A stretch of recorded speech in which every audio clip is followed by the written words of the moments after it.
Hi అండి, అందరికీ నమస్కారం. తెలంగాణ ఉద్యోగ పెన్షనర్లకు సంబంధించి ఒక ముఖ్యమైన అప్డేట్ అయితే రావడం జరిగింది. పాత పెన్షన్ స్కీమ్ ఓపీఎస్ పరిధిలోని పెన్షనర్లకు ప్రభుత్వం నేరుగా ట్రెజరీ ద్వారా పెన్షన్ ఇస్తుంది. కాబట్టి వారి నుంచి చందా వసూలు చేయడం ఒక చిన్న సాఫ్ట్వేర్ పని. కానీ సిపిఎస్ ఉద్యోగుల పరిస్థితి ఇక్కడ భిన్నంగా ఉంది. వీరు రిటైర్డ్ అయిన తర్వాత ప్రభుత్వ ట్రెజరీలో వీరికి ఎలాంటి ఆర్థిక లావాదేవీలు ఉండవు.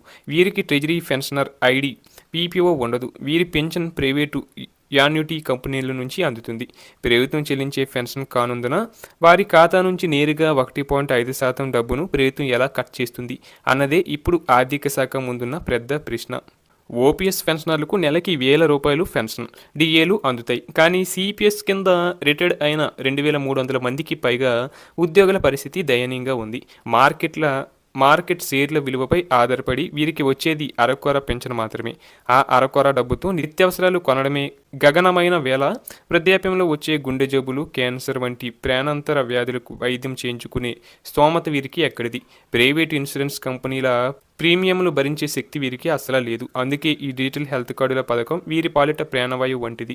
సాంకేతిక కారణాలు చూపి వీరిని ఈ పథకం నుంచి దూరం పెడితే అది వారు చేసిన పాపం కాదు, వ్యవస్థాపరమైన వైఫల్యమే అవుతుంది. ఈ నేపథ్యంలో ప్రాణ ఆధారిత నమోదే మేలు.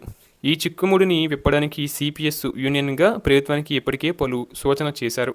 సిపిఎస్ పెన్షనర్లకు ట్రెజరీ ఐడీలు లేకపోయినా వారి దగ్గర శాశ్వత పదవి విరమణ ఖాతా సంఖ్య ప్రాన్ ఉంటుంది. ఈ ప్రాన్ నెంబర్ ఆధారంగా ఐఎఫ్ఎంఐఎస్ పోర్టల్లో వారి వివరాలను నమోదు చేసుకునేలా సాఫ్ట్వేర్ మార్పులు చేయాలి.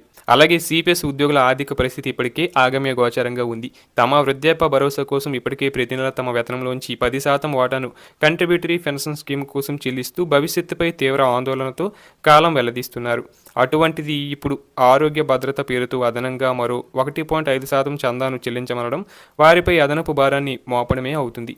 అరకొర పెన్షన్తో ఉనికి కోసం పోరాడుతున్న సిపిఎస్ పెన్షనర్లకు ఈ ఆర్థిక భారం గాయంపై కారం చల్లినట్లుగా మారుతుంది. కాబట్టి ఎలాంటి సామాజిక భద్రత లేని వీరి ఆరోగ్య భద్రతను ప్రభుత్వమే ఒక సామాజిక సంక్షేమ చర్యగా స్వీకరించాలి.